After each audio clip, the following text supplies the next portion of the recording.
দর্শক আসসালামু আলাইকুম। নিশ্চয়ই আপনারা ভালো আছেন। আলহামদুলিল্লাহ আমিও ভালো আছি।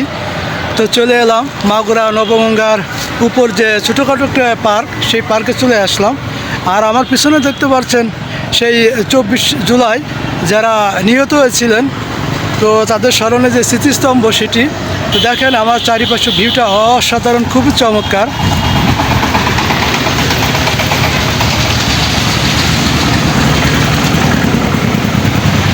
তো দর্শক, আমি এখন ওই যে শহীদ 36 জুলাই যে স্মৃতিস্তম্ভ করা হয়েছে সেখানেই যাব আমি।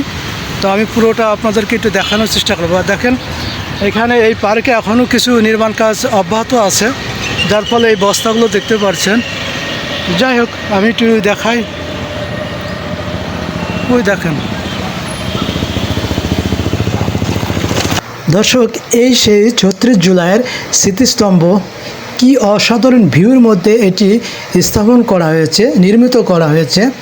খুবই চমৎকার একটা ভিউ। এই স্তম্ভর চারিপাশের ভিউটা দেখেন, অসম্ভব সুন্দর। প্রিয় দর্শক, আপনাদেরকে বলে রাখি, আমাদের গ্রামের গর্ব শহীদ রাব্বি ভাই এই শহীদ রাব্বি সেতু থেকে গুলিবিদ্ধ হয়ে মারা গিয়েছিলেন। যেহেতু এখানে মারা গিয়েছিলেন, তাই এই পার্কে তার এই স্মৃতিস্তম্ভ তৈরি করা হয়েছে। বাট মাগুরার যতগুলো শহীদ স্বৈরাচারী সরকারকে পতন করার জন্য যুদ্ধ করে গুলিবিদ্ধ হয়ে মারা গিয়েছিলেন, তাদের স্মরণেই এই স্মৃতিস্তম্ভটি নির্মিত করা হয়েছে। দেখতে পাচ্ছেন কি চমৎকার এবং নিখুঁতভাবে এই স্মৃতিস্তম্ভ 36 জুলাই স্মৃতিস্তম্ভটি নির্মিত করা হয়েছে।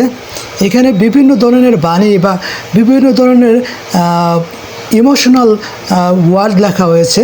এই যে 36 জুলাই আপনারা দেখতে পাচ্ছেন কি সুন্দর চমৎকার বিভিন্ন ধরনের বাণী এখানে লেখা হয়েছে।